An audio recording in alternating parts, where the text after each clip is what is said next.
तो बर्तमान एबे एबे पीएम किसान योजना रो टंका ऑलरेडी चासी मानक मिल सारी बर्तमान अपडेट आछि सीएम किसान योजना विषय सीएम किसान योजना आपण जानिथिबे जोटा कि कालिया योजना रो ना बदलै दिया जाई मोहन सरकार सीएम किसान योजना कर दैछंती जोटा कि आगुरु कालिया योजना थिला बर्तमान सेही थरे गोटे नुवा अपडेट आछि जा कि बर्तमान आपण चले से ऑनलाइन पंजीकरण करि परिबे किन जदि आपण कहउछंती आपण आगुरु बे अप्लाई करिसंती ताहाले भी आपण किछि बाध्यतामूलक आवश्यकता रहिछि सेटा पूरण करिବାକୁ पड़िबो।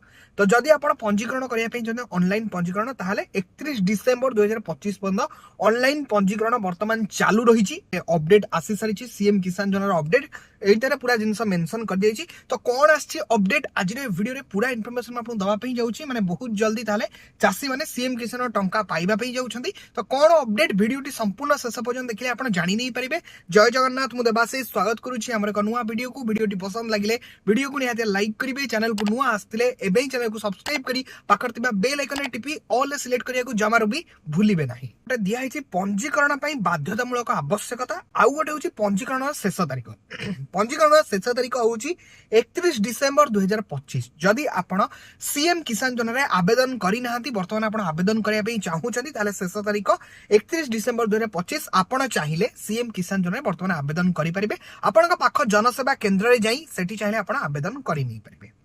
पंजीकरण पई बाध्यतामूलक आवश्यकता कोन रहिछि सेटा देखंतु। जदि आपण कहबे हमें आगुरु पंजीकरण करि सारिछु किंतु आपण जदि एई जिंस नाही ताले आपण पंजीकरण करिथिले मध्ये आपण टंका पाइबे नाही। बैंक खाता सह आधार संजोग माने बाध्यतामूलक माने आपण जो बैंक अकाउंट रहिछि आपण बैंक अकाउंट रे आधार कार्ड लिंक होइतिबा निहाती आवश्यक कारण पैसा डीबीटी जरिया रे मिलिबो। जदि आपण आधार कार्ड लिंक करि नाहंती ताले आपण टंका पाइ परिबे नाही। एहा सहित सेकंड जिंस होछि आपण कृषक ओडिशा पोर्टल ले पंजीकरण करबा निहाती आवश्यक। सीएम किसान रे टंका पाइबा पई हेले आपण कृषक पंजीकरण जो पोर्टल कृषक ओडिशा पोर्टल जो सेथिरे पंजीकरण आपण करै नबा निहाती आवश्यक। सेथिरे पंजीकरण कले जे आपण टंका पाइ परिबे। उपरोक्त आवश्यकता पूरण करबा परे हिताधिकारी माने आधार लिंक थिबा मोबाइल नंबर जरिया रे ई केवाईसी सहित जनसेवा केंद्र किंबा व्यक्तिगत स्तर रे सीएम किसान योजना पोर्टल रे पंजीकरण कराई नियंतु। ए सब जिनस ही सरला परे आपन को ई केवाईसी मध्य कराई नेबा को पड़िबो।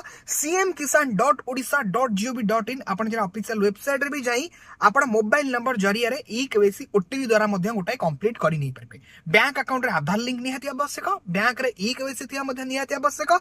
सीएम किसान योजना माने cmkisan.odisha.gov.in रे जाई आपन मोबाइल नंबर देकी ई केवाईसी कंप्लीट करिया मध्य निहाती आवश्यक। तो एतिकी सब जिनिस आपण जदि करिवे ताहले आपण आगामी दिन जतबे सीएम किसान योजना टंका आसीबो आपण टंका पाई परिबे। जदि आपण आवेदन करि नाहंती तुरंत आवेदन करै नियंतु ताले आपण सीएम किसान योजना ऑफिशियल वेबसाइट जाई आपण स्टेटस भी चेक कर नै परिबे। सीएम माने cmkisan.odisha.gov.in से वेबसाइट को गला परे सेठी आपण स्टेटस चेक करे पे ऑप्शन आसीबो। ए आसी तो लिस्ट भी चेक करे पे ऑप्शन आसीबो। सेठु आपण पूरा इन्फॉर्मेशन पाई जाई परिबे।